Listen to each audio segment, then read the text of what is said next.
नमस्कार। Current affairs at the moment जो मेरा यूट्यूब का चैनल है, उसके सभी दर्शकों को नमस्कार, प्रणाम। आप सभी लोगों को मालूम होगा, आप जितने भी लोग सोशल मीडिया पर हैं या print media, national media channel देखते हैं या राजनीति में और सामाजिक गतिविधियों में अगर उसमें रुचि रखते हैं, तो कि बिहार राज्य का जो बांकीपुर का जो विधानसभा क्षेत्र है, उसमें उपचुनाव हो चुका है। तो उपचुनाव जो हो चुका है उस पर अब बात करके कोई मतलब नहीं, क्योंकि वो समय बीत चुका है। मेरा जो इंटरेस्ट है वो इस बात में है कि उसमें जीत किसकी होगी या हार किसकी होगी, या किसकी जीत होने पर क्या है या किसकी हार होने पर क्या है। और आप सब लोगों की जानकारी के लिए, वो विधानसभा जो क्षेत्र है वहां से 5 बार विधायक रह चुके हैं, अभी वर्तमान के जो अध्यक्ष है वो।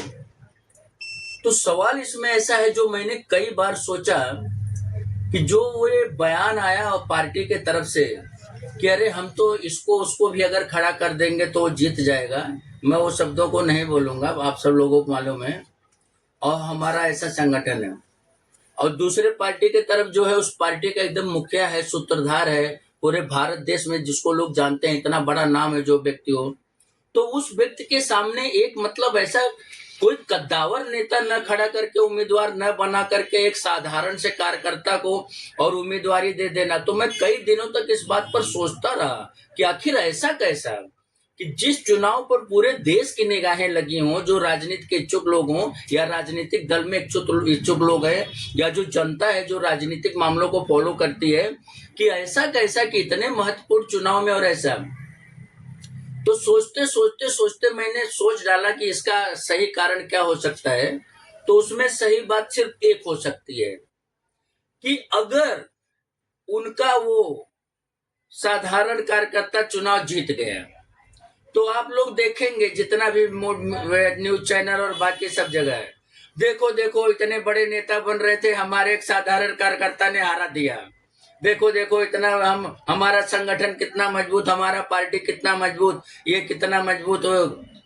और अगर मान लो चुनाव हार गए, तो उसके बाद से बोलने का मौका है, अरे वो तो साधारण कार्यकर्ता था, चुनाव अगर हार गया तो इसमें कौन सा बहुत बड़ा बात है।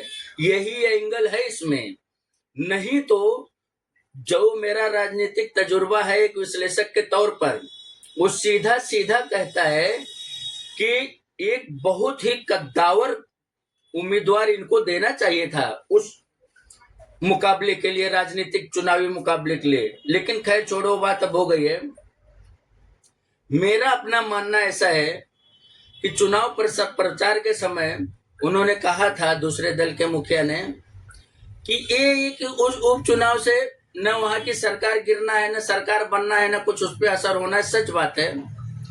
तो इसलिए ये चुनाव में अगर एक ऐसा व्यक्ति जीत जाता है जो विधानसभा में अगर एकदम लोकतांत्रिक और संवैधानिक मुद्दों पर बात करता है राज्य की भलाई के लिए, तो बहुत सारे लोग ऐसे होंगे जो ये जरूर चाहते होंगे कि ऐसे उम्मीदवार का जीतना लोकतंत्र, एक मजबूत लोकतंत्र के लिए कितना जरूरी है। क्योंकि हम सभी जानते हैं कि एक मजबूत देश को एक मजबूत सरकार जितनी जरूरी है, उतनी ही जरूरी है एक मजबूत विपक्ष का होना।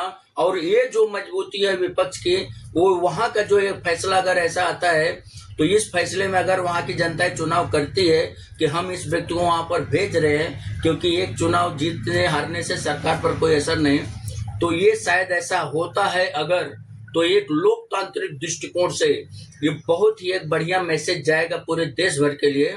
क्योंकि ये जो चुनाव परिणाम है, ये दूसरे राज्यों में जरूर असर डालेगा। इसका जो परिणाम है, तो दूसरे राज्यों के भी जो लोग हैं वो भी एक नए डायरेक्शन में सोचना शुरू करेंगे।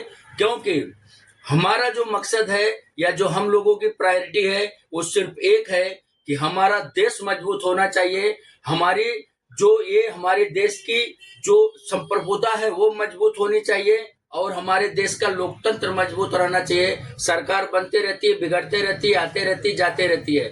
इंपॉर्टेंट है लोकतंत्र। जय हिंद।